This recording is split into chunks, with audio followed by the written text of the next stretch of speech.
খাদিজা বলতেছেন, রাসূলুল্লাহ, এই কারণেই তো আমি আপনার কাছে চাই। রাসূল বললেন, আপনি আমার কাছে কি চাবেন যা আল্লাহ দিবার পারবে না? খাদিজা বললেন, হুজুর, আমার 1 নম্বর চাওয়া হলো ওই যে গাড়ি হীরার মধ্যে আপনি 3 বছর সাধনা করেছেন, এই সাধনা করার কারণে আল্লাহ কোরআনের 5টা আয়াত আপনার উপর নাজিল করেছে।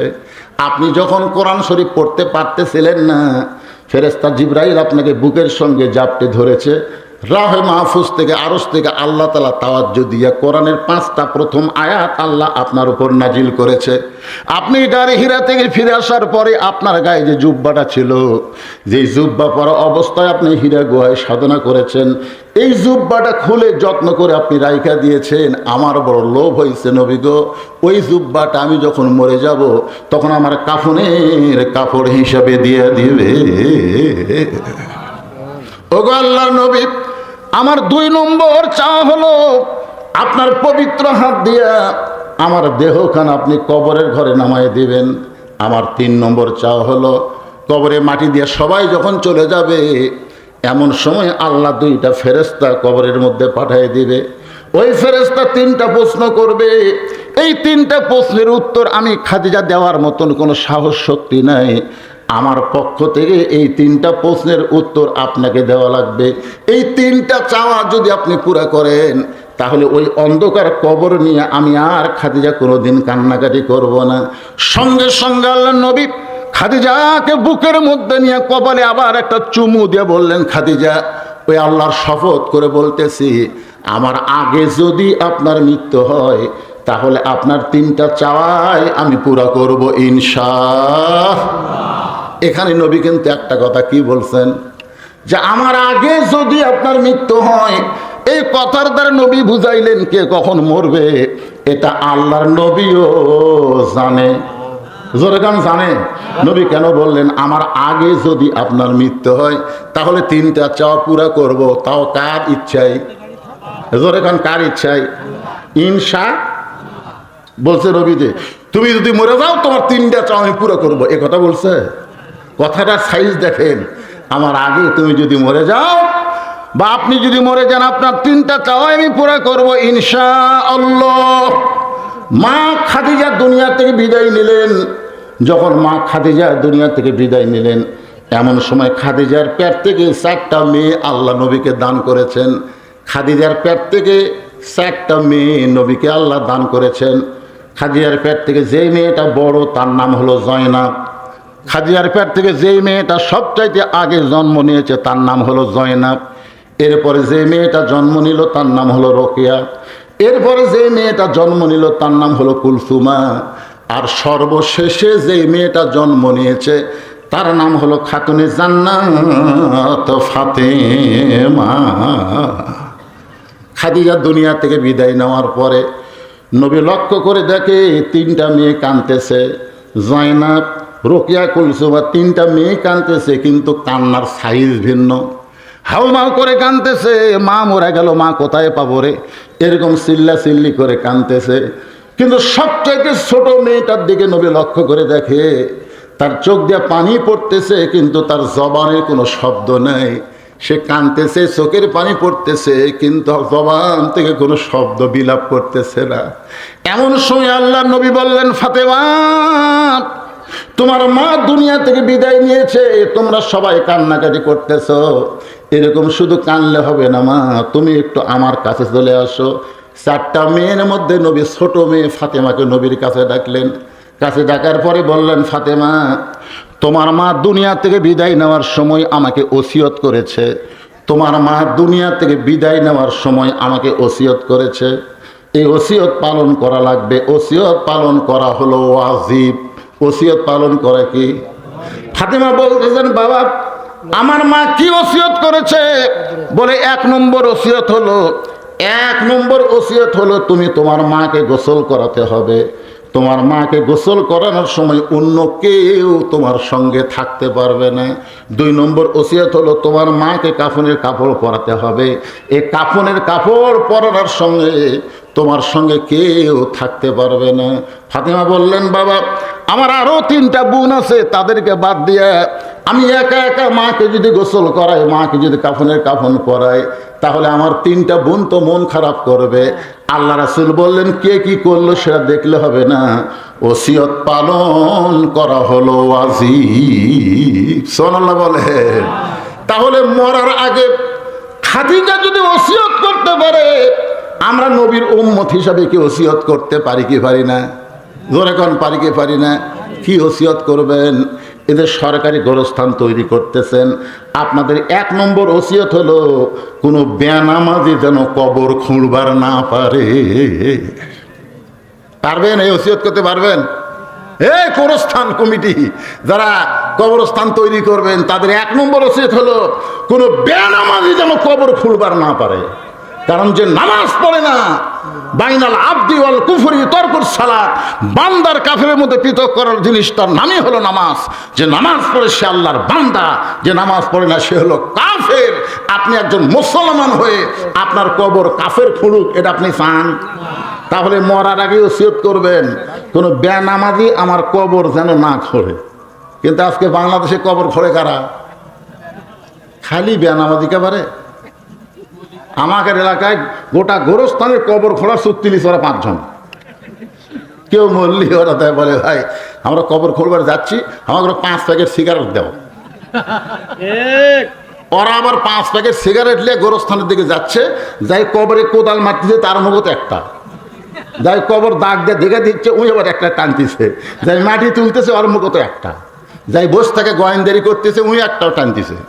তাহলে একসাথে যদি 5টা সিগারেটের ধোঁয়া ওড়ে, আপনারা বলেন তো ওই জায়গায় কোনো ফেরেস্তা থাকবি? কারণ ফেরেস্তারা দুর্গন্ধ সহ্য করতে পারে না। একটা ফেরেস্তা গোরস্থানের নাই, সব রাস্তার খাড়া হয়ে আছে। আল্লাহ ফেরেস্তা খবর কি রাস্তাত কেন?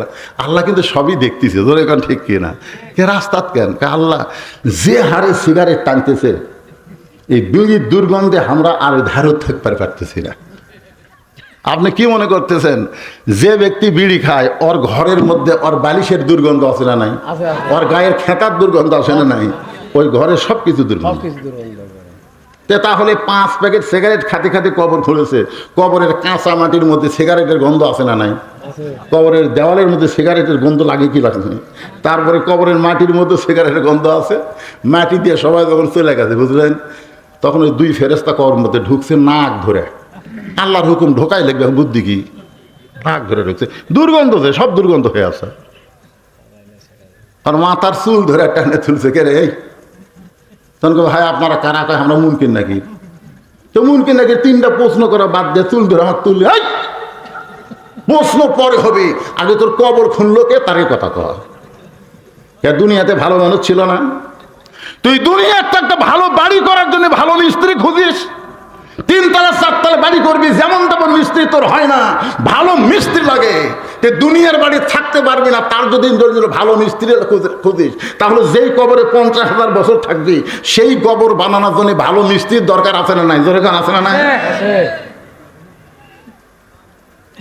খাদিজা বলতেছেন, ইয়া রাসূলুল্লাহ, এই 2টা ওসিয়ত ফাতেমার মাধ্যমে পূরণ করবেন। আল্লাহ রাসূল বললেন, ফাতেমা তোমাকে এই 2টা ওসিয়ত পালন করা লাগবে, তুমি তোমার মাকে নিজের হাতে গোসল করায় দাও। এবার ফাতেমা ঘরের মধ্যে ঢুকে নিজের হাতে ফাতেমা খাদিজাকে গোসল করায় দিলেন। জোরে কোন সুবহানাল্লাহ। গোসল করানোর পরে ফাতেমা আল্লাহর নবীর কাছে এসে বলতেছে, বাবা 1 নম্বর ওসিয়ত তো পালন হয়ে গেল, এখন 2 নম্বর ওসিয়ত পূরণ করা লাগবে। আমার মাকে কাফনের কাপড় পরাবার চাই। সঙ্গে সঙ্গে আল্লাহ নবী ওই জুব্বাখানা, কোন জুব্বা মনে আছে ভুলে গেছেন, ওই জুব্বাখানা এনে ফাতেমার হাতে দিয়ে বললেন, মা এই জুব্বাটা তোমার মাকে কাফনের কাপড় পরায় দাও। ফাতেমা ছোট বাচ্চার মতন কান্না শুরু করে বললেন, বাবা আমি মায়ের মুখে শুনেছি আপনি যখন আমার মাকে বিয়ে করেছেন, আমার মা মক্কার সব চাইতে ধনবতী রমণী ছিল, আমার মা মক্কার সব চাইতে ধনবতী রমণী ছিল। আজকে সেই মাটা আমার মারা গেল, মক্কার দোকানে কি নতুন কোনো কাপড় নাই? নতুন কোনো কাপড় না দিয়া এই পুরাতন জুব্বা কেন দিচ্ছেন বাবা? আল্লাহ রাসূল বলেন, ফাতেমা এই জুব্বা দুনিয়ার সাধারণ কোনো জুব্বা নয়, এই জুব্বার সঙ্গে আল্লাহর কোরআনের সম্পর্ক রয়েছে।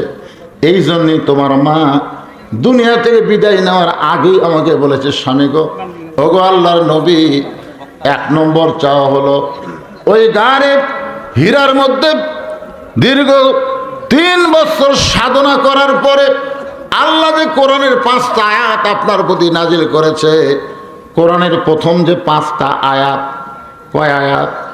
আমার আঙ্গুলের দিকে তাকান, কয় আয়াত? তার প্রথম আয়াতটাই, প্রথম শব্দটাই হলো ইকরা। ইকরা, ইকরা মানে পড়ুন। আল্লাহ নবী কিন্তু পড়লেন না, ফেরেশতা জিবরাইল বললেন ইকরা, পড়ুন। আল্লাহ নবী কিন্তু পড়লেন না।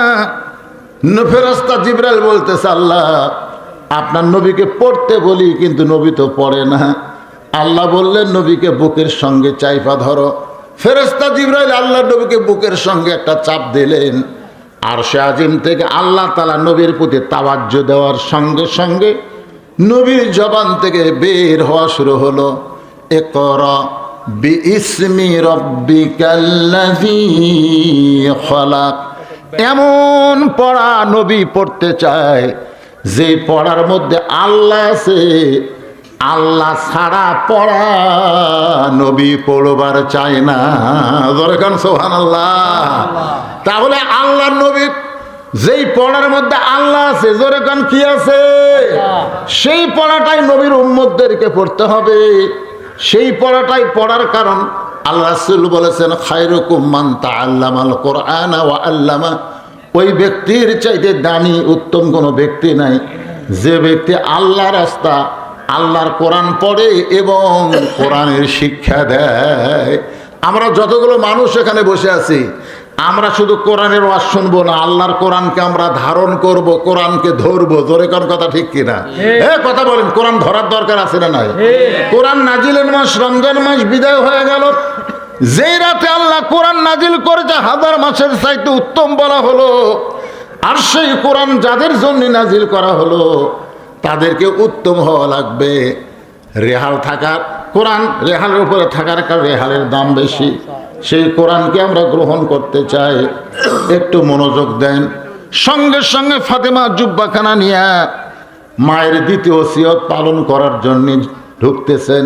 ফাতেমার সামনে সামনে আর আল্লাহর নবী পিছনে পিছনে হাঁটতেছেন। ফাতেমার হাতে নবী জুব্বা দিয়েছেন, ফাতেমার সামনে সামনে আর নবী পিছনে পিছনে হাঁটতেছেন।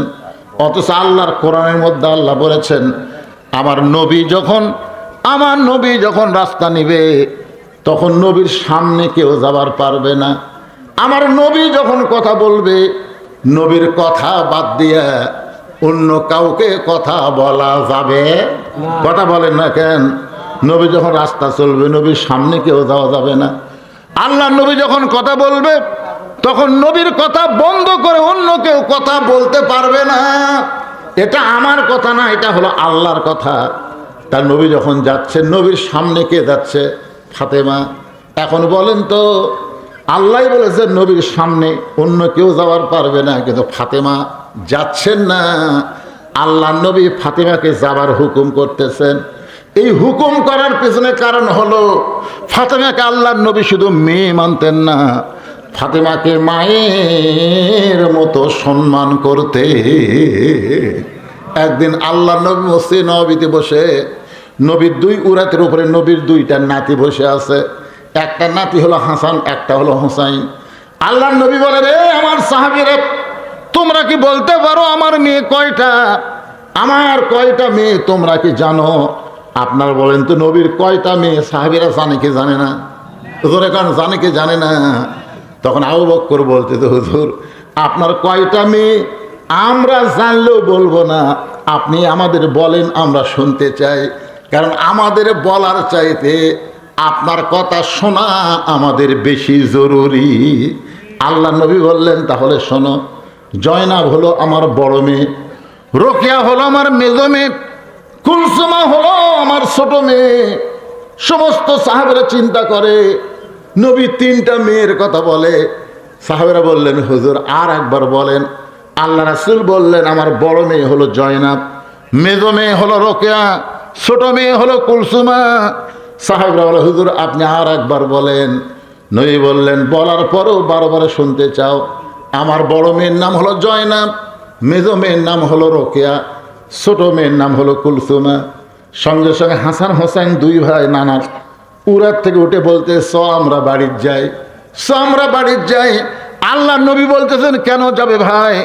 বলে আমরা গরিব বলে আমাদের মায়ের কথা আপনার মেয়ে সেইটা ভুলে গেছেন।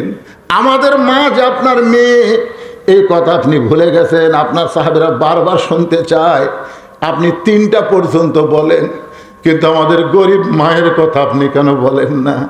এই বলে হাসান হোসেন যখন কানতে কানতে যাবার চায়, নবী দুই ভাইকে এক টান দিয়ে বুকের মধ্যে নিয়ে দুই ধনের কপালে আর গলায় চুমা দিয়ে বলে, হাসান হোসেন রে, তোদের মা আমার মেয়ে না, তোদের মা হইল আমার মা।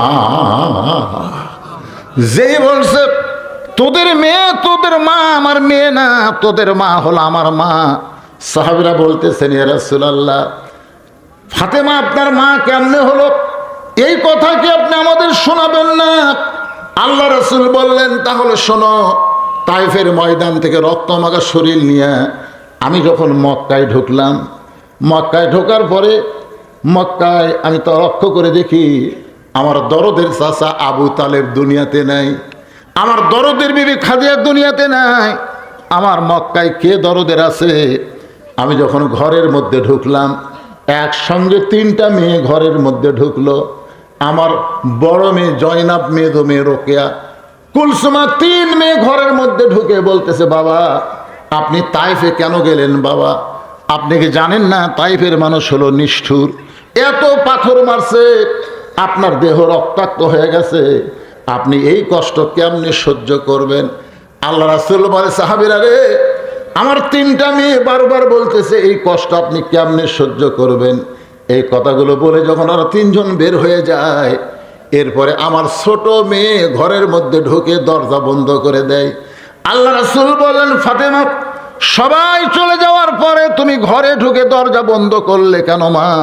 ফাতেমা বলতেছে, বাবা আমি আল্লাহর কথা আপনার মুখে শুনেছি, আল্লাহ নাকি ইব্রাহিম নবীর জন্য নমরুদের চুলা শান্তির বাগান বানায় দিছিল, আল্লাহ মুসা নবীর জন্যে সাগরকে রাস্তা বানায় দিল। আল্লাহ পারে আগুনকে শান্তির বাগান বানাওয়া, আল্লাহ পারে সাগরকে রাস্তা বানায় দিতে। আমার বাবা যখন তায়েববাসীকে কলেমার দাওয়াত দিল, ওই তায়েববাসী আমার বাবাকে লক্ষ্য করে যখন পাথর মারল, তখন আল্লাহকে পারল না ওই পাথরকে তুলা বানায়া দিতে। ইব্রাহিম নবীর জন্যে আল্লাহ আগুনের চুলা শান্তির বাগান বানায়, মুসা নবীর জন্য আল্লাহ সাগরকে রাস্তা বানায়, অথচ আমার বাবা নিজে কাজ করতে যায় নাই, তাইফে আল্লাহর কলেমার দাওয়াত দিবার গেল, আল্লাহর কাজ করতে গিয়ে পাথর মারলো। আপনাকে লাগলো বাবা, কিন্তু আমার আল্লাহকে তো লাগে নাই। এই কষ্ট আমি কেমনে সহ্য করব? এই কষ্ট আমি কেমনে সহ্য করব? নবী বলেন, সাহাবীরা রে, আমার 3টা মেয়ে বলেছে এই কষ্ট আপনি কেমনে সহ্য করবেন? আর ফাতেমা বলতেছে এই কষ্ট আমি কেমনে সহ্য করব? ঘরের দরজা খুলে ফাতেমা বাইরে গেল, আমি দরজা দিয়ে তাকায় দেখি উনানের উপরে পানি গরম করতেছে, জয়তুনের তেল গরম করতেছে। কিছুক্ষণ পরে ফাতেমা আবার ঘরের মধ্যে ঢুকে দরজা বন্ধ করে দিয়া আমার শরীর থেকে রক্তমাখা জুব্বা খুলে যত জায়গায় তায়েববাসী পাথর মারছে, ওই গরম পানির মধ্যে নরম কাপড় চুবড়ায়া চুবড়ায়া আমার গোটা দেহ পরিষ্কার করে দিয়া ওই ফাতেমার নরম আঙ্গুলের মধ্যে গরম জয়তুনের তেল নিয়ে যখন মালিশ করে দেয়, আমি নবী কখন যেন ফাতেমার উরাতকে বালিশ বানায় ঘুমায় গেছি। ওই ঘুমের ঘোর আমি স্বপ্নে দেখি আমার মা আমিনা আমার শিওরের পাশে দাঁড়ায় আছে। এত বছর পরে আমার গর্ভধারিণী মা আমিনাকে দেখে আমি স্বপ্নের মধ্যে আর নবী নাই, আমি একজন সন্তান হয়ে বললাম, মা এত বছর পরে পাইছি যখন, আর আপনাকে আমি ছাড়বো না। আমি মা বলে আমিনার হাতটা যখন চাইপা ধরেছি, ওই সময় ফাতেমা আমার কপালে একটা চুমা খায়। সাহাবীরা রে শোনো, ওই ফাতেমার চোখের পানি আমার চোখের মধ্যে ঢুকে, কারণ কপালে যখন চুমা খাইছে ফাতেমার চোখের পানি আমার চোখের মধ্যে ঢুকে। আমি নবী ঘুম থেকে চেতন পাইয়া বলি, ফাতেমা কি জন্য এমন করে কাঁদতেছিস মা, তুই কেন এমন করে কাঁদতেছিস? ফাতেমা বলে, বাবা আমি কান্দি না, আপনি তো আমাকে কান্দাচ্ছেন। এই যে দেখেন মা বলে আপনি আমার হাতটা ধরেছেন বাবা, এখনো পর্যন্ত আমার হাতটা তো আপনি ধরে আছেন। রাসূল বলে, ফাতেমা মা বলে জোর হাতটা যদি আমি চাইবা ধরি তাহলে তুই শুনে নে, তুই শুধু আমার মেয়ে না, তোর কলিজার মধ্যে বসত করে আমার মা আমিনা। একটু খেয়াল করবেন, আল্লাহ নবী ফাতেমাকে মায়ের মতন সম্মান দিয়ে ফাতেমাকে সামনে দিলেন। ফাতেমা যখন মা খাদিজা যেই ঘরে গোসল করায় রাখছে ওই ঘরের মধ্যে যখন জুব্বা কাপড় নিয়ে ঢুকলেন, নবী আস্তে করে দরজা বন্ধ করে দিলেন। ফাতেমা ঘরের মধ্যে যাইয়া ওই নবীর জুব্বাখানা খাদিজাকে কাফনের কাপড় হিসাবে পরানোর পরে যেই মাত্র দরজা খুলেছে, নবী তাকায় দেখে ফাতেমা মুস্কি মুস্কি হাসতেছে। সুবহানাল্লাহ বলেন। ফাতেমা মুস্কি মুস্কি হাসতেছে। আল্লাহ নবী চমকে গিয়ে বললেন, ফাতেমা কাঁদতে কাঁদতে তুমি তোমার মাকে কাফনের কাপড় পরানোর জন্য ঢুকলে, আর হাসতে হাসতে কেন দরজা খুললে? ফাতেমা বলতেছে, বাবা কাঁদতে কাঁদতে কেন ঢুকলাম এটাও আপনি জানেন, হাসতে হাসতে কেন দরজা খুললাম এটাও আপনি জানেন। আল্লাহ রাসূল বলে, ফাতেমা কাঁদতে কাঁদতে তুমি ঢুকলে এটা আমি জানি, কারণ মেয়ে তার মাকে কাফনের কাপড় পরাবে, অবশ্যই কাঁদবে, কিন্তু হাসতে হাসতে দরজা খুললাম এটা আমি নবী জানি না। এখান থেকে প্রমাণ হয়ে গেল আমাদের নবী গায়েবের খবর জানে না। জোরে কোন কথা ঠিক কিনা? বলতেছে কাঁদতে কাঁদতে ঢুকলে এটা আমি জানি, কিন্তু হাসতে হাসতে দরজা খুললে এটা আমি জানি না। ফাতেমা বলতেছে, বাবা এতদিন আমি মনে করতাম আপনি আগেও জানেন পিছনেও জানেন। রাসূল বললেন, হুয়াল্লাহুল্লাযী লা ইলাহা ইল্লা হুয়া আলিমুল গায়বি ওয়াশ শাহাদাতি হুয়ার রহমানুর রহিম।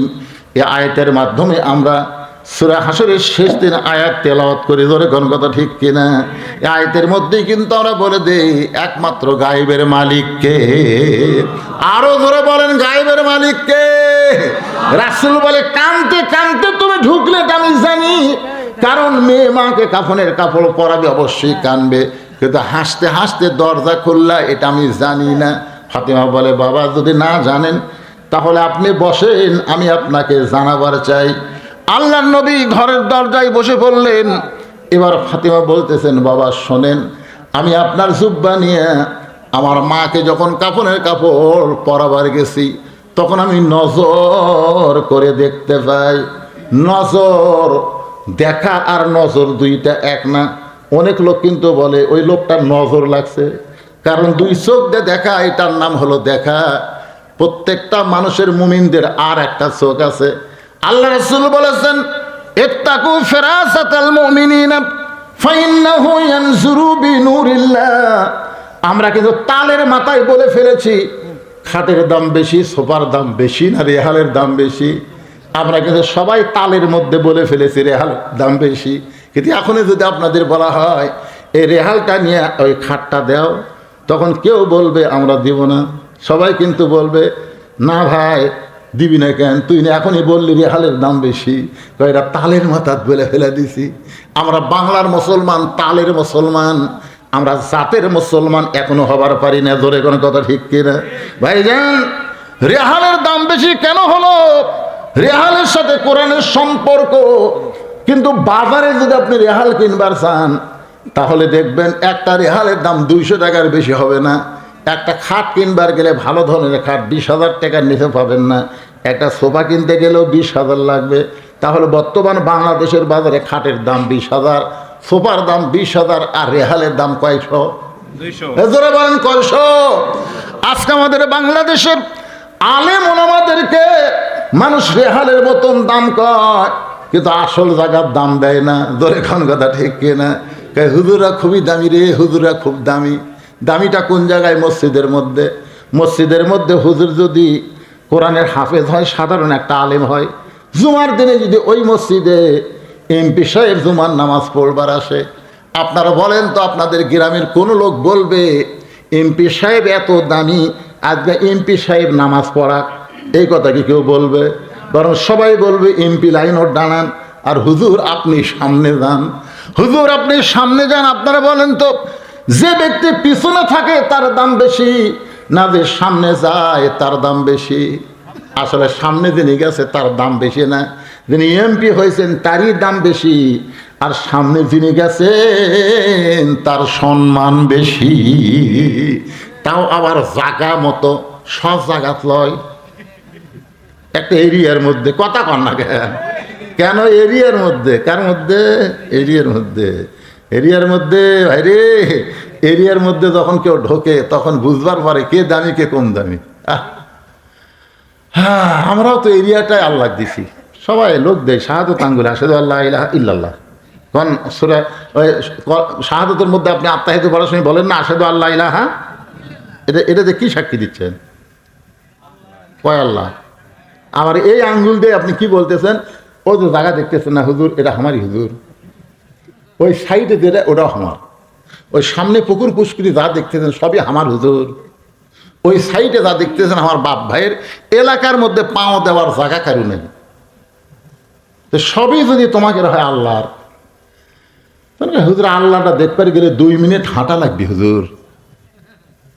2 মিনিট হাঁটা মসজিদের সামনে গিয়ে বলতেছে এখানেও আল্লাহর কিছু ছিল না, এখানেও আল্লাহর কিছুই ছিল না। আমার চাচা দয়া করে আল্লাহ 10 শতক দিছে, আর আমরা টাকা পয়সা দিয়ে আল্লাহ ঘর বানা দিছি। ফেরেশতারা বলতেছে আল্লাহ এই দেশের নাম কি? এই দেশে তোমার জায়গা নাই, ওর চাচা জায়গা দিলে তোমার জায়গা হয়, আর এরা টাকা পয়সা তোমার ঘর বানা দেয়, এই দেশের নাম কি? আল্লাহ বলতেছে ওই দেশের নাম বাংলাদেশ রে। ওই দেশে আমি আল্লাহর চাইতে গরিব কেউ নাই রে, আমি আল্লাহর চাইতে গরিব। আওয়ামী লীগ বলেন, বিএনপি বলেন, জাতীয় পার্টি বলেন, জামাত বলেন, সবাই বলে কি আল্লাহর ঘর, আল্লাহর ঘর। এই জন্য ওই ঘরের মধ্যে ঢুকলি সবাই বুঝবার পারে কার দাম বেশি, উনি ঢুকলি বোঝে। এসপি সাহেব দাঁড়া আছে সামনে কাতারে, আর একটা মুসল্লি লাগবে, তাছাড়া কাতার পুরা হচ্ছে না। এসপি কই করে একটা মুসল্লি নাই, তাকে দেখে দরজার চকিদার খাড়া হয়ে আছে। এসপি ডাকতেছে, হ্যাঁ। চকিদার বলে না স্যার আপনি এসপি, আমি চকিদার। এসপি কয় ওটা বাইরের কথা ভাগলা, ওটা বাইরের কথা রে, ভিতরের কথা হলো তুইও যা হামও তাই। তারপরেও চকিদার ভয়ে যায় না। এসপি জাগা ছাড়িয়া চকিদার হাত ধরে তো ডাকিতে যাস না, একটা টাইনা নিয়ে এসে কাতারের মধ্যে না খাড়ায় না। তো এখন চকিদার ভয়েস আধা পিছনে থাকে। এসপি বলে পিছনে গেন, তো বলে আবার কয় স্যার এই যে আমার পায়ের গোড়ালির সঙ্গে গোড়ালি মিল কর, একটা গোড়ালির সাথে গোড়ালি মিল করবো, কাতার জানাকে সোজা হয়। চকিদার বলে স্যার আপনার পায়ের গোড়া তেল তেলা, আমারটা কিন্তু ফাটা। এই পায়ের সাথে গোড়াই লাগাবার গেলে যদি ঘষ্টন লাগে, আপনি ফাটা পায়ের ঘষ্টন পাচ্ছেন। এসপি বলতে যা হয় হবি, তুই পায়ের সঙ্গে গোড়ালি লাগা, তাছাড়া কাম হবে না। চকিদার কয় আল্লাহ রে, এইটা কোন জায়গা আল্লাহ যেটি এসপি আর চকিদার এক কথা। বর্তমান মুসলমান মসজিদ যেমন আল্লাহকে দিয়েছে, গোটা বাংলাদেশ যেদিন আল্লাহকে দিবার পারবে, সেদিন মসজিদের সৌন্দর্য গোটা বাংলাদেশে চালু হয়ে যাবে। জোরে কোন কথা ঠিক না? আমরা অনেক সময় আবেগে বলে ফেলাই হিন্দু মুসলমান ভাই ভাই, এটা কিন্তু আবেগের কথা। বিবেকের কথা হলো কুল্লু মুসলিমুন ইখওয়া, প্রত্যেকটা মুসলমান হচ্ছে ভাই ভাই। আল্লাহ কোরআনে বলেছেন ওয়ামাইয়াবতাগি গয়রাল ইসলামা দীনান, গয়রাল ইসলামী দীনান ফালাই ইকবালা মিনহু, ইসলাম ছাড়া অন্য কোনো ধর্ম কেউ যদি গ্রহণ করে আল্লাহ বলেছেন কখনই কবুল করা হবে না। তবে আল্লাহ একটা সুযোগ দিয়েছেন, যারা অন্য ধর্মে জন্মগ্রহণ করেছেন আল্লাহ বলেছেন লা তামুতুন্না ইল্লা ওয়া আনতুম মুসলিমুন, তুমি যেই ধর্মে জন্মগ্রহণ করো সমস্যা নাই, মুসলমান না হয়ে যান মরিও না। জোরে কোন কথা ঠিক কিনা? তাহলে আমাদের জন্ম আগে না মরণ আগে? কথা কয় না, জন্ম আগে না মরণ আগে? তো আমরা জন্মেছি হয়তো হিন্দুর ঘরে, বৌদ্ধের ঘরে, খ্রিস্টানের ঘরে, তাদের জন্য কিন্তু একটা সুযোগ আছে। আল্লাহ বলেছেন মুসলমান না হয়ে মরিও না। তো এই জন্য ওনাদের চাইতে আমাদের উপরে আল্লাহ একটু খুশি বেশি, কারণ জন্মসূত্রেই আমাদেরকে মুসলমানের ঘরে আল্লাহ কবুল করেছেন। ইন্না দীনা ইনদাল্লাহিল ইসলাম, আল্লাহর কাছে মনোনীত একমাত্র জীবন বিধানের নাম কি? জোরে বলেন। কোরআন লয়, ইসলাম। হ্যাঁ, দিন মানে কি? দিন মানে খালি ধর্ম। আমরা অনেকেই মনে করি দিন একটা ধর্মের নাম। হিন্দু ধর্ম, বৌদ্ধ ধর্ম, খ্রিস্টান ধর্ম, ইসলাম একটা ধর্ম। ইসলাম শুধু একটা ধর্মের নাম না, ইসলাম হলো একটা জীবন ব্যবস্থার নাম। জোরে কোন কথা ঠিক কিনা? হ্যাঁ, আমরা সেই মুসলমান, খুশি না বেজার? তাহলে আল্লাহর দরবারে আরেকবার বলি আলহামদুলিল্লাহ। আমাদের ভাগ্য এত ভালো যে আমরা শুধু মুসলমানের ঘরেই জন্ম নিই নাই, আমরা নবী হিসাবে এমন একজন মহামানবকে পেয়েছি। নিদানে আখেরাতে তরাইতে পলসে রাতে কান্ডারি হইয়া নবী পার করিবেন সেই তরণী। সবাই বলেন নবী মোর পরশমণি, নবী মোর সোনার খনি, নবী নাম ভাবে যেজন সেই তো দোজাহানের ধনী। হাসরের ময়দানে আল্লাহ যখন হাকিম হয়ে আমাদেরকে আসামি বানায় বিচার শুরু করবেন, ওই সময় আমাদের নবী উকিল হয়ে, ব্যারিস্টার হয়ে আল্লাহর কাছে আমাদের ব্যাপারে ওকালতি করে আমাদেরকে সুপারিশ করে জান্নাতে পৌঁছে দিবে। এমন একজন নবী পাওয়ার পরে আপনারা খুশি না বেজার? খুশি। তাহলে জবান খুলে আরেকবার বলি আলহামদুলিল্লাহ। এখন যে কোরআন থেকে আমরা তাফসির শুনবো, যে কোরআন থেকে আমরা আলোচনা শুনবো, এই কোরআনের ব্যাপারে আপনাদের ধারণা কি? একটা ধারণা তো অবশ্যই আছে না নাই? কোরআনের প্রথমে আল্লাহ বলেছেন জালিকাল কিতাব লা রাইবা ফি হুদাল লিন নাস, নাকি? ও মুত্তাকিন, মাশাআল্লাহ। তাহলে আপনাদের ধারণা আছে। আল্লাহ যদি বলতেন এই কোরআনের মধ্যে কি, তার মধ্যে কোনো সন্দেহ নাই, পাইকারি হারে সমস্ত মানুষকে কোরআন হেদায়েত দেবে, এ কথা কিন্তু আল্লাহ কোরআনের প্রথমে বলে নাই। আল্লাহ বলেছেন হুদাল লিল মুত্তাকিন, কেবলমাত্র মুত্তাকি বান্দা বান্দি যারা আল্লাহর কোরআন থেকে হেদায়েত পাবে তারা। কি বুঝলেন? সবাই পাবে? আমাদের বাংলাদেশের সবাই কোরআন শুনতে চাবে, কিন্তু বাস্তবে আল্লাহর কোরআনকে গ্রহণ করতে চায় না। জোরে কোন কথা ঠিক কিনা? মানুষের তৈরি সংবিধানকে বলে পবিত্র সংবিধান, সংবিধানের বাইরে যাওয়ার কোনো সুযোগ নেই, অথচ ওটা তৈরি করেছে একজন মানুষ। একজন মানুষ যেটা তৈরি করেছে, আপনারা বলেন তো তার মধ্যে ভুল আছে না নাই? সন্দেহ আছে না নাই? গোজামির আছে না নাই? আর সেই সংবিধান করতেছে আমাদের বাংলাদেশের অনেক নেতারা। আসলে যারা মুসলমান তারা মানুষের তৈরি সংবিধানকে গ্রহণ করবে না, আল্লাহর পাঠানো কোরআনের সংবিধানকে তারা গ্রহণ করতে চায়। জোরে কোন কথা ঠিক কি না? কিন্তু কারা? পাইকারে হারে সবাই না, কেবলমাত্র মুত্তাকি বান্দা বান্দি যারা আল্লাহর কোরআনকে গ্রহণ করবে, তারা কোরআন থেকে হেদায়েত পাবে। তারা আমার সামনে যেনারা বসেছেন সকলেই হলেন আপনারা মুত্তাকি। আমি যেই বলল আপনারা সকলে কি? জোরে বলবেন মুত্তাকি। আপনারা সকলে কি? মুত্তাকি। যাই বললেন না তাই কি জবান দিয়েছেন কে? সব জায়গায় চুপ থাকা ঠিক না। সব জায়গায় চুপ থাকলে বিপদে পড়বেন। এই জায়গায় চুপ থাকলে বিপদ আছে, কারণ অসংখ্য রহমতের ফেরেশতা আল্লাহ আপনাকে পরিদর্শন করার জন্য পাঠাইছে। আপনারা মানুষ কম হলে ফেরেশতা কি কমাইছে নাকি? এখানে প্রত্যেকটা মানুষের সাথে দুটা করে ফেরেশতা আছে না নাই? আমাদের সকলের সাথে দুটা করে আছে না নাই? তাহলে আমাদের চাইতে আমাদের সাথেই ফেরেশতারা ডবল আছে। তারপরে আবার অসংখ্য ফেরেশতাকে আল্লাহ এখানে পাঠিয়ে দিয়েছে। এমনি এমনি পাঠায় নাই, কে জবান খুললো কে খুললো না, এটা সব রিপোর্ট আল্লাহর কাছে যাবে। জোরে কোন ঠিক? হ্যাঁ, এই জন্যে জবান খুলবেন, যখন জবান খোলা দরকার একটু জবান খুলবেন। এখন আমরা সকলে কি? সকলে বলেছেন মুত্তাকি। এই মুত্তাকি সম্পর্কে আল্লাহ কোরআনের অন্য জায়গায় বললেন ইয়া আইয়ুহাল্লাযীনা আমানুত্তাকুল্লাহা হাক্কা তুকাতিহি ওয়া লা তামুতুন্না ইল্লা ওয়া আনতুম মুসলিমুন। এই আয়াতের মধ্যে আল্লাহ তাআলা মুত্তাকির ব্যাখ্যা করেছেন। আবার এই যে কিছুদিন আগে একটা মাস গেল আমাদের কাছ থেকে বিদায় হয়ে, কি মাস? রমজান মাস। আল্লাহ রাসূল এই রমজান মাস পাওয়ার জন্য রজব থেকে দোয়া পড়া শুরু করতেন। রজব থেকে আল্লাহুম্মা বারিক লানা ফি রজব ওয়া শাবান ওয়া বাল্লিগনা রমাদান। এই হাদিসের দ্বারা বোঝা গেল কে কখন মারা যাবে এটা আল্লাহ রাসূলও জানতো না, যার কারণে রাসূল কি বলতেন? বাল্লিগ না রমাদান, রমাদান পর্যন্ত আমার হায়াতকে বাড়াইয়া দাও।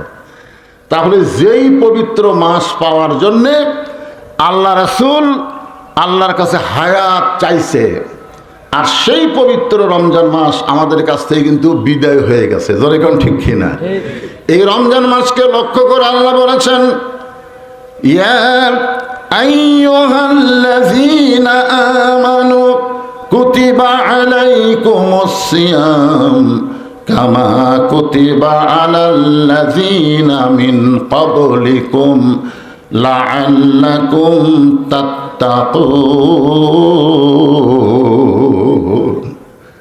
আল্লাহ কি বলতেছেন? রোজা তোমাদের ফরজ করা হয়েছে, তোমরা যদি সিয়াম সাধনা করো আশা করা যায় তোমরা মুত্তাকি হতে পারবে।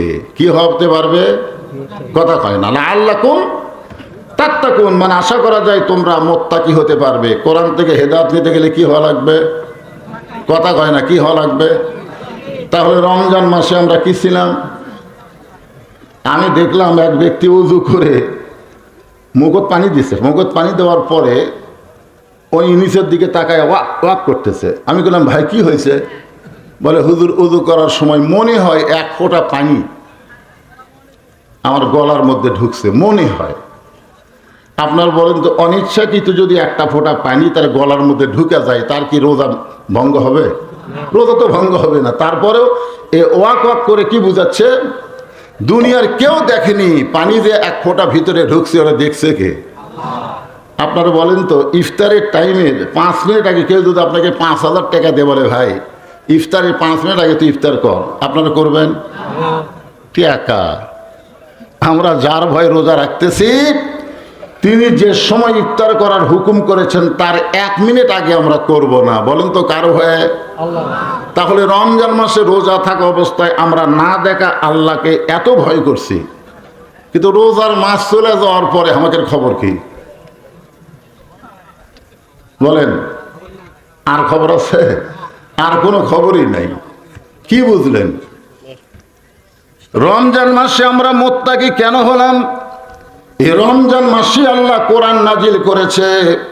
কোরআন নাজিলের মাস হলো রমজান মাস। জোরে বলেন, কোন মাস? যেই রাতে আল্লাহ কোরআন নাজিল করেছে ওই রাতের দাম হলো 1000 মাসের চাইতেও বেশি। কদরের রাত 1000 মাসের চাইতেও বেশি না? আপনারা বলেন তো, কোরআন নাজিল হওয়ার কারণে যদি রমজান মাসের দাম বাড়ে, কোরআন নাজিল হওয়ার কারণে কদরের রাতের দাম যদি বেড়ে যায়, যাদের হেদায়েতের জন্য আল্লাহ কোরআন নাজিল করেছে তারা যদি কোরআনকে বাস্তবে গ্রহণ করে তাদের দাম কম না বেশি? কিন্তু আমাদের দাম কম না বেশি? কারণ আমরা শুধু কোরআন শুনি, বাস্তবে আল্লাহর কোরআনকে আমরা গ্রহণ করি না। আমি যখন এখানে বসেছি আমার ভাই বললেন, হুজুর আজকের মাহফিল খালি যুবকদের উদ্যোগে না, এই মাহফিলটা হলো সরকারি কবরস্থানকে লক্ষ্য করে। সরকারি কবরস্থান মানে, সরকারি কবরস্থান মানে কি? সকলে মিলে এক জায়গায় থাকা, নাকি বলেন? এটার নামই তো সরকারি। তো এই জন্য আমি চিন্তা করলাম কোন আয়াত নিয়ে আলোচনা করা যায়, কারণ কবর কি যখন সামনে তুলে ধরছে। তা আমাদের বগুড়ার কাহালুতে কোনো মানুষ যখন মারা যায়, মরার খবর শুনে সকলে বলে ইন্না লিল্লাহি ওয়া ইন্না ইলাইহি রাজিউন। আপনাদের এই মানদার খবর কি? ওই একই খবর। এখন বলেন তো, এটা কোন দলের মুসলমান মারা গেলে এই আয়াত কয়? কোন দলের? তার মানে বোঝা গেল বেঁচে থাকতে আমরা যতই দল করি অসুবিধা নাই, মরার সাথে সাথে আমরা এক দল। ধরে এখন কয় দল? বিএনপি কোন, আওয়ামী লীগ কোন, জাতীয় পার্টি কোন, যেটাই কোন, জামাত ইসলাম কোন, এই খালি মরার খবর শোনা মাত্রই আমরা বলি ইন্না লিল্লাহি ওয়া ইন্না ইলাইহি রাজিউন। তো আমরা মরার পরে সবাই এক দল হয়ে গেলাম, কিন্তু আল্লাহ কি মরার পরে আমাদের এক দল হবার কইছে না জীবিত অবস্থায়? তো জীবিত অবস্থায় এক দল না হয়ে মরার পরে যারা এক দল হয় এরাই হলো সবচাইতে বিপদের মধ্যে। ধরে কোন কার মধ্যে? আর এই আয়াতটা নাজিল করছে আল্লাহ কিসের জন্যে? মরার জন্য না, কিন্তু আল্লাহ বলতেছেন ইজা আসাবাতুহুম মুসিবাতুন ক্বালু ইন্না লিল্লাহি ওয়া ইন্না ইলাইহি রাজিউন। যখন তোমাদের উপরে বিপদ আপদ মুসিবত আসবে তখন তোমরা বলবে ইন্না লিল্লাহি ওয়া ইন্না ইলাইহি রাজিউন। আমরা এসেছি কার কাছ থেকে, আবার যাবো কার কাছে? আল্লাহর কাছে। তো আমরা যাবই। আমরা যখন দুনিয়াতে এসেছি আপনারা বলেন তো আমাদের কোনো পাপ ছিল? কথা বলেন। আমরা যখন মায়ের পেট থেকে দুনিয়াতে আসলাম, আসার পরে আমাদের কোনো পাপ ছিল? 7 বছর পর্যন্ত আমাদের কোনো পাপই নাই। 10 বছর বয়সে আমাদের কান্দে আল্লাহ ফেরেশতা দিছে নেকি আর পাপ লেখার জন্য। কয় বছর বয়সে? 10 বছর বয়সে। এই জন্য তো একটা কথা আছে নবীর হাদিস, 7 বছর থেকে বাচ্চাদেরকে নামাজের তালিম দাও আর 10 বছর থেকে জোর করে নামাজ ধরাও। কয় বছর? 10 বছর। এখন চিন্তা করে দেখেন যে আমরা দুনিয়াতে যখন এসেছি আমাদের কোনো পাপ ছিল না, কিন্তু আমরা যখন দুনিয়া থেকে মৃত্যুবরণ করব তখন কি দুনিয়াতে আসার মতো আমরা পাপ ছাড়া না পাপ ভরা? কথা কয় না? তো পাপ নিয়ে যদি আমাদের মৃত্যু হয় আমাদের অবস্থাটা কি হবে? একটা করুণ অবস্থা হবে। হবে কি হবে না?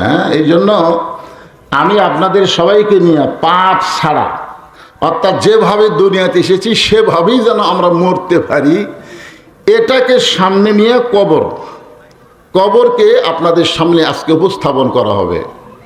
যে কবরে কোনো ঘর নাই, দরজা নাই, জানলা নাই, আলো নাই, সাথী নাই, সেই কবরে আমাদের কতদিন থাকা লাগবে? আল্লাহ রাসূল বলেছেন সর্বশেষে যেই ব্যক্তি মৃত্যুবরণ করবে কবরের জগতে কোনো রেওয়ায়তে 40,000, কোনো রেওয়ায়তে 50,000 বছর থাকা লাগবে। দুনিয়াতে যে 3 তলা 4 তলা 5 তলা বাড়ি করছি, কয় বছরের গ্যারান্টি? এই কথা কর না কেন? কয় বছরের? তো গ্যারান্টি নাই। তার কি মহব্বত! বারবার খালি বাড়ির দিকে তাকায়। অনেক লোক আবার এইভাবেও তাকায়। এইভাবে যারা তাকায় তারা কি জন্য এভাবে তাকায়? মানে 6 তলার ভিত দিছে, 4 তলা কমপ্লিট হচ্ছে, রড বার করে থছে, যায় আর এভাবে তাকায়। একজন জিজ্ঞাসা করে ভাই কি দেখতেছেন? বলে ভাই দোয়া করেন ভাই, 6 তলার ভিত দিছি, 4 তলা কমপ্লিট হচ্ছে, আর 2 তলা যেন করবার পারি, আর 2টা তলা করবার পারলে আমার কোনো টেনশন নাই। আপনারা বলেন তো ওর কান্দ ফেরেশতা আছে না নাই? উনি যখন বলতেছে আর 2টা তালা করলে আমার কোনো টেনশন নাই, তখন ফেরেশতারা কি লিখবে?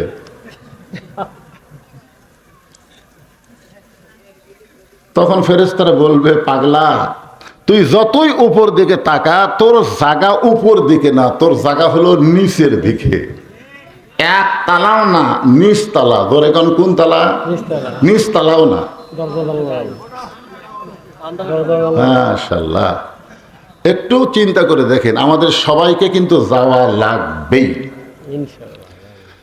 শুধুমাত্র ঈদুল ফিতরের দিনে 177 জন মোটর সাইকেল চালক হাত পাও ভাঙ্গিছে।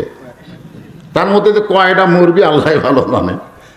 এই ইয়ং জেনারেশন একটাও বুড়ে নাই। এই 177 জনের মধ্যে কিন্তু কোনো বুড়ে নাই। যারা হাসপাতালে ভর্তি হচ্ছে তারা কি যুবক। আমরা অনেক সময় মনে করি আমরা বুড়ে আমরাই মরে, আর যুবকেরা বলে আমাকে টাইম আছে। আপনারা বলেন তো মরার কোনো সময় আছে নাকি? যে কোনো সময় আমাদের মৃত্যু হবে। মক্কা যখন বিজয় হয়ে গেল, মক্কা বিজয় হওয়ার পরে হযরত উমরের নেতৃত্বে একদল সাহাবী মিছিল করবেন, একদল সাহাবী মিছিল করবেন মক্কা বিজয়ের মিছিল। জোরে কোন কিসের মিছিল? মক্কা বিজয়ের মিছিল করবেন। কারণ যেই মক্কা থেকে আল্লাহ রাসূল গভীর রাত্রে হিজরত করে মদিনার দিকে রাস্তা নিয়েছে, আর সেই মক্কা আল্লাহ আবার মুসলমানকে ফেরত দিছে, একটা বিজয় মিছিল করা দরকার আছে না নাই? আছে। মানে আপনারা 26শে মার্চ 16ই ডিসেম্বর পালন করেন, তো এই জন্য মনে করতেছেন দরকার আছে। ওমর ফারুক সাহাবীদেরকে নিয়ে যখন বিজয় মিছিল শুরু করবেন, এমন সময় আল্লাহ তাআলা একটা সূরা নাযিল করলেন, ইযা জাআ নাসরুল্লাহি ওয়াল ফাত ওয়া রাআইতান নাসা ইয়াদখুলুনা ফি দীনিল্লাহি আফওয়াজা ফাসাব্বিহ বিহামদি রাব্বিকা ওয়াস্তাগফির ইন্নাহু কানা তাওয়াবা। আল্লাহু আকবার। বিএনপি 215 আসন নিয়ে বিজয় করছে। তারেক জিয়া বলেছে বিজয়ের কোনো মিছিল হবে না। আপনার বলেন তো, এত আসন নিয়ে যে বিজয় হলো, বিজয়ের কোনো মিছিল আছে? দেখেন, এই জন্যে উনি 17 বছর পরে বাংলাদেশে আসিয়া একটা ঘোষণা করেছিল, নবীর সুন্নাত মোতাবেক দেশ চলবে। এই বিজয়টা দেখে আমি মনে করছিলাম যে আমাদের বগুড়ার মাটি তো আর মাটি থাকবি না, কারণ বগুড়া হচ্ছে বিএনপির ঘাঁটি। তোরে কোন কথা ঠিক কিনা?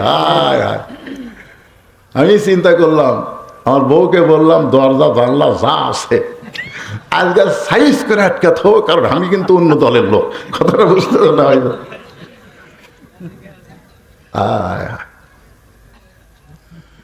হযরত ওমর ফারুক যখন বিজয় মিছিল করবেন, সঙ্গে সঙ্গে আল্লাহ তাআলা সূরা নসর নাযিল করে নবীকে জানাই দিলেন, ওগো নবী, এই বিজয় কোন মুসলমানের কৃতিত্ব নয়, এই বিজয় হচ্ছে আল্লাহর সাহায্য। বিজয় কার সাহায্য? নাসরুল্লাহ। কার সাহায্য? এই জন্যে মিছিল টিছিল না করে কি করেন? ইস্তেগফার করেন, আল্লাহর প্রশংসা করেন। আল্লাহ তাআলা নবীর উপরে এই আয়াত নাজিল করেছে, কোন সাহাবীর উপর তো করে নাই। নবী যখন দেখতে পাচ্ছেন যে ওমরের নেতৃত্বে কিছু সাহাবী বিজয় মিছিলের জন্য রেডি হচ্ছে। বিজয় মিছিল কি? নারায়ে তাকবীর, আল্লাহু আকবার, লিল্লাহি তাকবীর, আল্লাহু আকবার, এভাবে একটা মিছিল করবে আর কি। এমন সময় আল্লাহর নবী সমস্ত সাহাবীদেরকে বাদ দিয়া কাবা ঘরের পাশে সবচাইতে বড় একটা গোরস্থান আছে, যে গোরস্থানের নাম হলো জান্নাতুল মাওয়া। গোরস্থানের নাম কি? জান্নাতুল মাওয়া। যারা হজ করবার গেছেন আপনারা দেখেন নাই? কাবা থেকে উত্তর দিকে 1 কিলো ফাঁকেই বিশাল একটা গোরস্থান, সে গোরস্থানের নাম হলো জান্নাতুল মাওয়া। আল্লাহ রাসূল সমস্ত ফেরেশতার দিকে, সমস্ত সাহাবীর দিকে না তাকায়া একা একা আল্লাহ নবী জান্নাতুল মাওয়ার মধ্যে প্রবেশ করলেন। এখন আপনারা বলেন, নবী যদি জান্নাতুল মাওয়া গোরস্থানের মধ্যে প্রবেশ করে, তখন সাহাবীদের করণীয় কি? আপনারা বলেন, নবী কি শুধু নবীন একজন নেতা? এই জোরে করেন, শুধু নবীন একজন নেতা? তো একজন নেতা যখন জান্নাতুল মাওয়া গোরস্থানের মধ্যে প্রবেশ করতেছে, তখন প্রত্যেকটা সাহাবীদের সামনে আল্লাহর কোরআন এসে বলতেছে, মা আতাকুমুর রাসূলু ফাখুযুহু ওয়া মা নাহাকুম আনহু ফান্তাহু। তোমাদের নবী যেটা করবে সেটাই তোমরা করো, নবী যেইটা করবে না সেটা তোমাদের করা যাবে না। তাহলে এই মুহূর্তে সাহাবীদের মিছিল করা আগে না নবীকে অনুসরণ করা আগে? কথা কন না কেন ভাইজান? নবীকে যদি অনুসরণ না করে, তাহলে ওই সাহাবীদের কি ঈমান থাকবে?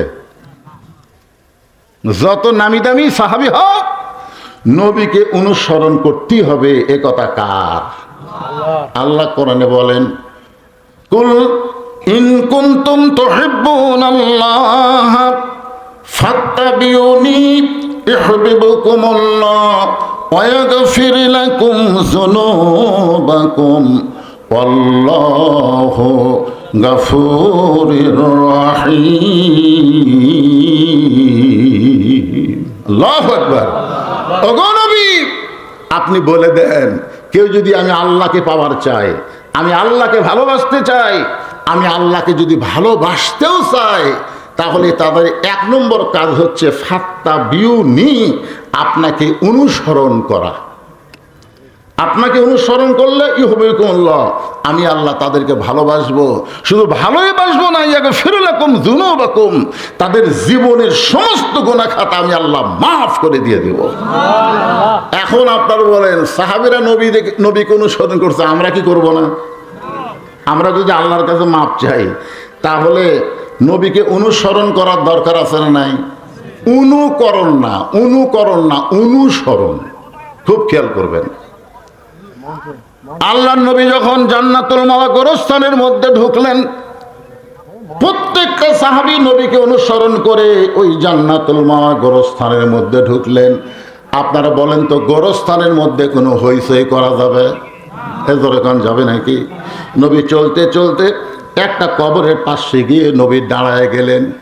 নবী যখন দাঁড়াইলেন, নবীর চোখ দিয়ে দর দর করে পানি পড়তেছে।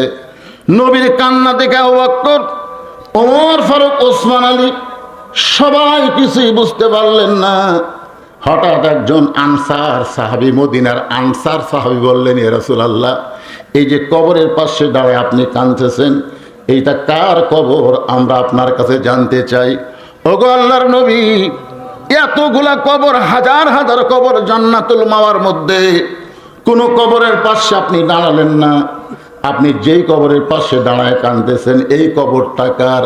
আল্লাহ রাসূল বললেন, সাহাবীরা রে, এই কবরটা হলো আমার দরদের বিবি খাদিজা। আমার দরদের বিবি খাদিজার। এই খাদিজার কবর জান্নাতুল মাওয়ার ভিতরে, এটা জানে মাত্র 300 জন সাহাবী। জোরে কোন কতজন? 300 জন। আর নবীর সঙ্গে জান্নাতুল মাওয়ার মধ্যে মক্কা বিজয়ের দিনে ঢুকেছে 10,000। কয় হাজার? 10,000। যখন নবী মক্কা থেকে মদিনায় হিজরত করেছেন, তখন নবীর সাহাবী সংখ্যা ছিল মাত্র 300 জন। কিন্তু মদিনায় যাওয়ার পরেই মাত্র 8 বছর, 8ম হিজরিতে আল্লাহ মক্কা বিজয় দিয়েছে। তখন নবীর সঙ্গে মদিনা থেকে এসেছে সাহাবী 10,000। তাহলে মক্কার 13 বছরে সাহাবী হলো 300 জন, আর মদিনার 8 বছরে সাহাবীর সংখ্যা হলো 10,000। আপনি বলেন তো, মক্কার ইসলামী মুসলমান এত কম কেন, আর মদিনার ইসলামী মুসলমান এত বেশি কেন? বর্তমানে আমাদের বাংলাদেশে কোন ইসলাম চলতেছে? মক্কার ডা না মদিনার ডা? আমাদের বাংলাদেশে বর্তমানে মানুষের তৈরি সংবিধান নিয়ে কথা বলে, আল্লাহর কোরআনের দিকে তাকায় না। হ্যাঁ, একটু চিন্তা করা লাগবে ভাইজান। আমরা যে পরিস্থিতিতে পড়ে গেছি, একটু সঠিক কথাটা বলা লাগবে। বর্তমানে বাংলাদেশে যে ইসলাম চলতেছে, এটা হলো মক্কার ইসলাম। মক্কার ইসলামে আল্লাহর নবী ইমাম ছিল, আবু জেহেল নেতা ছিল। আর মদিনার ইসলামী নবী শুধু ইমাম ছিলেন না, নবী ইমামও ছিলেন, নবী নেতাও ছিলেন। ধরে কোন কথা ঠিক কিনা? একটু মনোযোগ দিয়ে শুনবেন। মাত্র 300 জন সাহাবী জানে খাদিজার সম্পর্কে, আর 300 যদি মাইনাস করেন তাহলে 9,700 জন সাহাবী জানি না খাদিজা সম্পর্কে। এই 9,700 জন সাহাবীরা বললেন, রাসূলুল্লাহ, আপনার দরদের বিবি খাদিজা সম্পর্কে আমরা একটু জানতে চাই। আপনার দরদের বিবি খাদিজা সম্পর্কে আমরা একটু জানতে চাই। সঙ্গে সঙ্গে রাসূল বললেন, খাদিজা সম্পর্কে জেনে কোনো লাভ হবে না, খাদিজার আমল সম্পর্কে তোমাদের জানতে হবে। খাদিজা সম্পর্কে জেনে তোমাদের কি হবে? বরং আমার খাদিজার কি আমল ছিল, এই আমলটা তোমাদেরকে জানতে হবে। এখন তোমরা বলো, খাদিজা সম্পর্কে শুনবে না খাদিজার আমল সম্পর্কে শুনবা? যখন আল্লাহর নবী দুনিয়া থেকে বিদায় নিল, অনেকগুলো সাহাবী মা আয়েশার ঘরের দরজায় এসে বললেন, মা আয়েশা, আল্লাহ নবী সম্পর্কে আমরা একটু আপনার কাছে শুনতে চাই। মা আয়েশা ঘরের ভিতর থেকে বললেন, নবীর সাহাবীরা, তোমরা কি আল্লাহর কোরআন পড়ো নাই? বলে, হ্যাঁ, আমরা আল্লাহর কোরআন পড়ি। তা আল্লাহর কোরআন যদি পড়ে থাকো তাহলে শুনে নাও, আল্লাহর কোরআনও যেমন, আল্লাহর নবী হলো বাস্তব কোরআন। জোরে কান সুবহানাল্লাহ। তার নবী সম্পর্কে জানবার গেলে এই কোরআনের সাথে মুসলমানের সম্পর্ক রাখার দরকার আছে না নাই? কথা বলেন, আছে না নাই? আপনি যে দল করেন করেন। বিএনপির দলের যিনি প্রতিষ্ঠাতা, তিনি যখন শহীদ হলেন, তার দেহের পাশে একটা ব্রিফকেস পাওয়া গেছিল। এই ব্রিফকেসটা ওখানে খোলে নাই, মনে করছেন না জানি কি আছে। ঢাকায় নিয়ে এসে খুলে দেখে ওই ব্রিফকেসের নিচে আছে জায়নামাজ, উপরে রাখছে আল্লাহর কোরআন। জোরে কোন সুবহানাল্লাহ। এমনি এত সুনাম। যখন কোনো মিডিয়া ছিল না, কোনো কিছু ছিল না, তখন শহীদ জিয়ার জানাজায় যত মানুষ হয়েছে, এমনকি 50 কিলো 100 কিলো থেকে মানুষ হেঁটে হেঁটে গেছে। কি ভালোবাসা! 40 দিন শোক দিবস পালন করছে। শহীদ জিয়াকে ভালোবাসে, আল্লামা সাইদি হুজুরকে ভালোবাসে। জোরে কোন কথা ঠিক কিনা? কথা বলেন ঠিক কিনা? যেই দল করেন, এই দুইটা মানুষের ব্যাপারে কোনো আপত্তি আছে না? একটু মনোযোগ দিয়ে শুনবেন। আল্লাহ রাসূল বললেন, সাহাবীরা রে, তোমরা আমার খাদিজার সম্পর্কে জানতে চাও না খাদিজার আমল সম্পর্কে জানতে চাও? সাহাবীরা বললেন, ইয়া রাসূলুল্লাহ, আমরা মা খাদিজার আমল সম্পর্কে জানতে চাই। আল্লাহ রাসূল বললেন, আমার দরদের বিদেশ জীবনের সবচাইতে বড় আমল হলো সব সময় কবরকে স্মরণ করা। 3 তলা 4 তলা বাড়ি ঘর না, কবর। কবর। আজকে যারা এখানে আমরা এসেছি, আমাদের সকলের কবর আছে না নাই? একটা গজল আছে, কিন্তু যেদিন ডাক পড়িবে কবর মাঝে যাইতে, জোগাড় কিছু করছো বন্ধু তার মাঝে বিছাইতে, কিন্তু যেদিন ডাক পড়িবে, যেদিন মানে কোন দিন? আমি যেই বলবো যেদিন বলে কোন দিন, আপনারা বলবেন জানি না। এটা সবাই একসাথে বলবেন, দেখবেন ওয়াজটা বুঝতে সহজ হবে। যেদিন মানে কোন দিন? আরো জোরে। তো জানি না, তো এত মশান মারতেছেন কেন?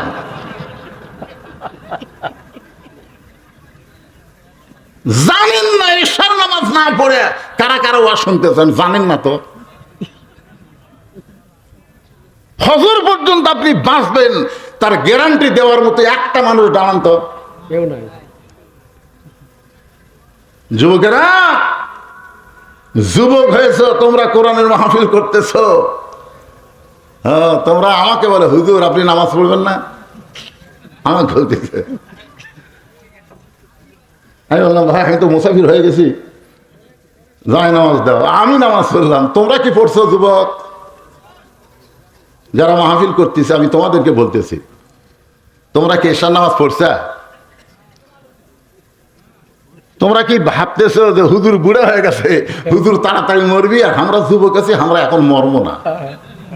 এই ভাবনা বাদ দেন। যে কোনো সময় আমাদের মৃত্যুবরণ করা লাগবে। রাসূল বললেন, খাদিজার জীবনের সবচাইতে বড় আমল হলো সব সময় মৃত্যুকে স্মরণ করত। একদিন গভীর রাত্রে খাদিজাতুল কুবরা নবীর ডান হাতখানা বুকের মধ্যে নিয়ে ছোট বাচ্চার মতন কাঁদতেছে। আল্লাহ রাসূলের ঘুম ভেঙে গেছে। নবী বললেন, খাদিজা, দুনিয়ার সবাই ঘুম পাড়তেছে, আর আপনি আমার হাতটা ধরে কেন কাঁদতেছেন? খাদিজা বলে, রাসূলুল্লাহ, আপনি না ঘুমান পর্যন্ত আমি কোনোদিন ঘুমাই না। সুবহানাল্লাহ কোন? আপনি না ঘুমান পর্যন্ত আমি কোনোদিন ঘুমাই না। নবী চমকে গিয়ে বললেন, এইটা কেন করেন? আমি না ঘুমাইলে আপনি কেন কোনোদিন ঘুমান না? খাদিজা বলে, হুজুর আপনি জানেন, দুনিয়ার যখন কোনো মেয়েদের বিয়ে হয়, ওই মেয়েদের হাত স্বামীর হাতে তুলে দেয়, বইয়ের হাত স্বামীর হাতে তুলে দিয়ে বলে, আমার মেয়ে কাছ থেকে তোমার কাছে দিয়ে দিলাম, তুমি দেখাশোনা করো।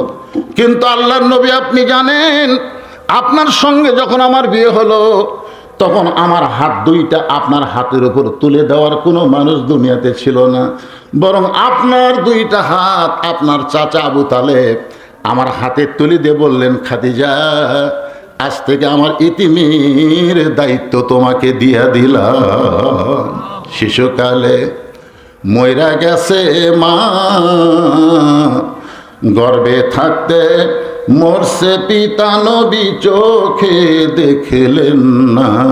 কে করিবে লালন পালন, কে দিবে সান্ত্বনা, এই দুনিয়ার এতিম নবী ছিলেন একজনা। আপনার চাচা যখন আমার হাতে আপনার হাতটা তুলে দিছে, সেই দিন থেকে আমি নিয়ত করেছি, আপনি না ঘুমাইলে আমি কোনোদিন ঘুমাই না।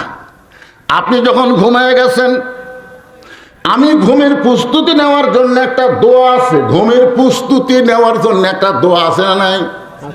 এই যুবকেরা, এই দোয়াটা তোমরা জানো? মাশাআল্লাহ মাশাআল্লাহ।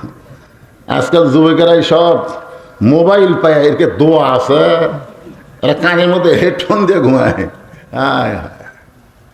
একজন ওখান থেকে বলছে, আল্লাহুম্মা বিইসমিকা আমুতু। আমুতু শব্দের অর্থ কি? ঘুম দেওয়ার মালিককে, আরো জোরে, চেতন করার মালিককে।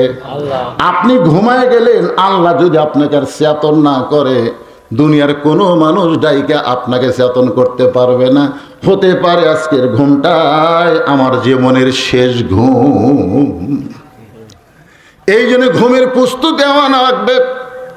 ইমাম গাজ্জালী রহমতুল্লাহ বলেন, ঘুমানোর আগে তুমি ইস্তেগফার বেশি বেশি পড়ো। এই কারণেই পড়ো, তুমি চেতন অবস্থায় যত পাপ করেছো, ঘুমানোর আগে আল্লাহ যেন তোমার পাপটা মাফ করে দেয়। কারণ ঘুমায় গেলে যদি আল্লাহ তোমার চেতন না হওয়ার সুযোগ দেয়। খাদিজা বলতেছে, রাসূলুল্লাহ, ওই আমুতু শব্দ উচ্চারণ করার সঙ্গে সঙ্গে আমার চোখ বন্ধ করে যখন দেখতে পাই বিশাল একটা অন্ধকার কবর, এই আমুতু শব্দ উচ্চারণ করার পরে আমি চোখ বন্ধ করে দেখতে পাই অন্ধকার একটা কবর। যেই কবরে কোনো সাথী নাই, বাতি নাই, যেই কবর অন্ধকার কবর, সে অন্ধকার কবরে 50,000 বছর আমি কেমনে থাকবো, একা একা কেমনে থাকবো, ওই কবরের চিন্তায় আমি আর ঘুমাতে পারতেছি না। আমার চোখ দিয়ে দর দর করে পানি পড়ে, কাঁদতে কাঁদতে একসময় আমার কান্নার শব্দ পর্যন্ত বের হয়ে গেছে। সঙ্গে সঙ্গে আল্লাহর নবী খাদিজাকে বুকের মধ্যে নিয়ে খাদিজার কপালে একটা চুমু দিয়ে বললেন, খাদিজা, ওই আল্লাহর শপথ করে বলতেছি, ঈমান গ্রহণ করার পরে আপনি আল্লাহর সঙ্গে যে সম্পর্ক গড়ে তুলেছেন, আল্লাহ আপনার কবরকে জান্নাত বানায়া দিবে। সুবহানাল্লাহ, জোরে কন। তার মানে কি বুঝলেন? কবর অন্ধকার হতে পারে, 50,000 বছর হতে পারে, কিন্তু আমাদের জন্য কবর যদি জান্নাতের বাগান হয়ে যায়, আর কোনো টেনশন আছে? জোরে কন। 50,000কে 1 কোটি বছর থাক। দেখেন আল্লাহ রাসূল একটা কি সুন্দর কথা বলে আমাদেরকে শান্তি দিলেন। খাদিজাকে বলতে, খাদিজা, ঈমান গ্রহণ করার পরে আপনি আল্লাহর সঙ্গে যে সম্পর্ক গড়ে তুলেছেন, আপনি দুনিয়া থেকে বিদায় নেওয়ার সাথে সাথে আপনার কবরকে আল্লাহ জান্নাত বানিয়ে দিবে। তাহলে ঈমান গ্রহণ করার পরে সম্পর্ক করতে হবে কার সাথে? আরো জোরে খন। আল্লাহর সাথে কি দিয়ে সম্পর্ক করবেন?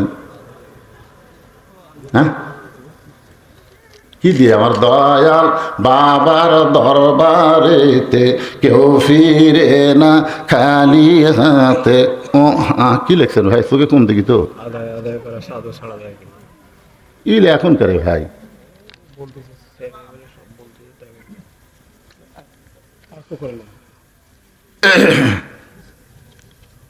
প্রধান বক্তা যখন আসবে আমাকে খবর দেবেন, তখন কাম। এখন তো লোক খালি বাড়তিছে না কমতিছে?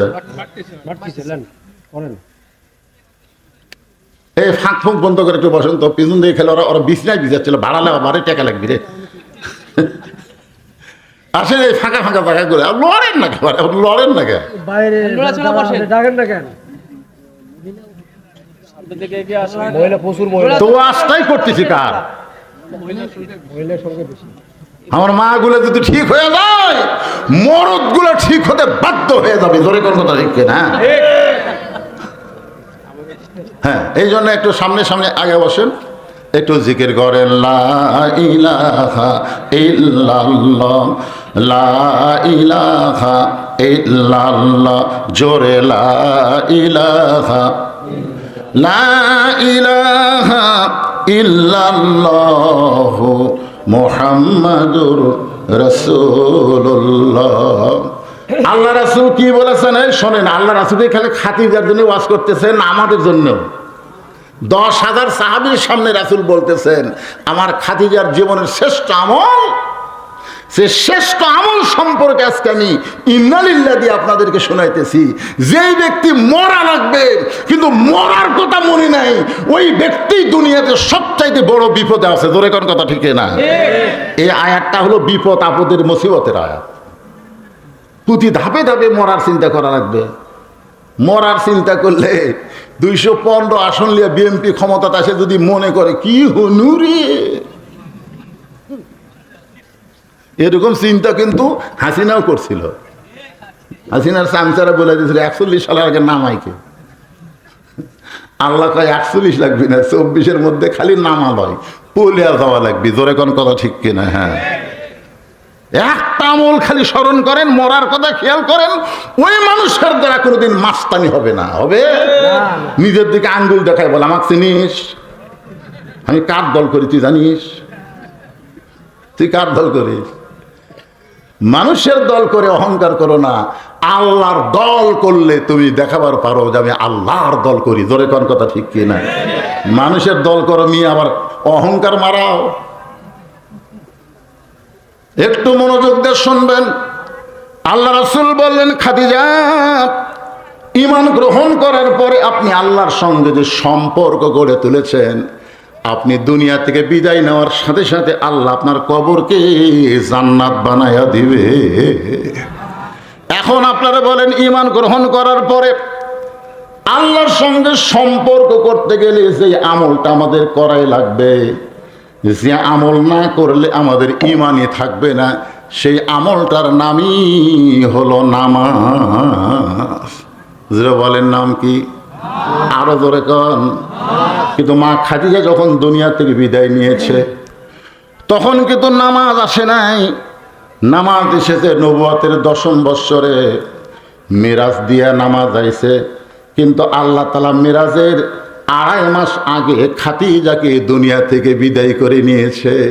তার মানে বোঝা গেল, মা খাদিজা যখন দুনিয়া থেকে বিদায় নিয়েছে, ওই সময় নামাজ ছিল না, ওই সময় রোজা ছিল না, ওই সময় যাকাত ছিল না, হজ ছিল না, কোনো আল্লাহর হুকুম দুনিয়াতে আমল করার আগেই খাদিজা দুনিয়া থেকে বিদায় নিয়েছে।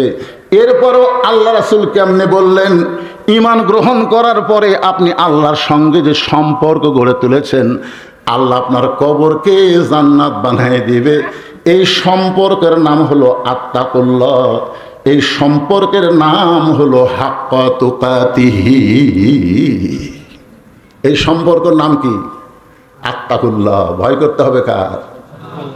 আমাকে অনেক নামাজি আসরের নামাজ পড়ে জমির ধান দেখতে গেছে, ধান দেখবার যায় দেখে ওপর জমির পানি চলমল করতেছে, নিচে ওর জমির পানি নেই, ওই খালি চারিদিকে এরকম তাকাচ্ছে, তাকে দেখে কেউ নেই। আস্তে করে বসে বিসমিল্লাহ কয়ে জমির আল কাটছে, মনে করছে বিসমিল্লাহ কয়ে কাটলে মনে হয় হালাল হবে। আজকে আমাদের বাংলাদেশে অনেক লোক দেখবেন বিসমিল্লাহ কয়ে শুরু করে মানুষের তৈরি আইনের গল্প করে। জোরে কোন কথা ঠিক কিনা? তুমি আল্লাহর নাম দিয়ে শুরু করে আল্লাহর কোরআনের কথা কও।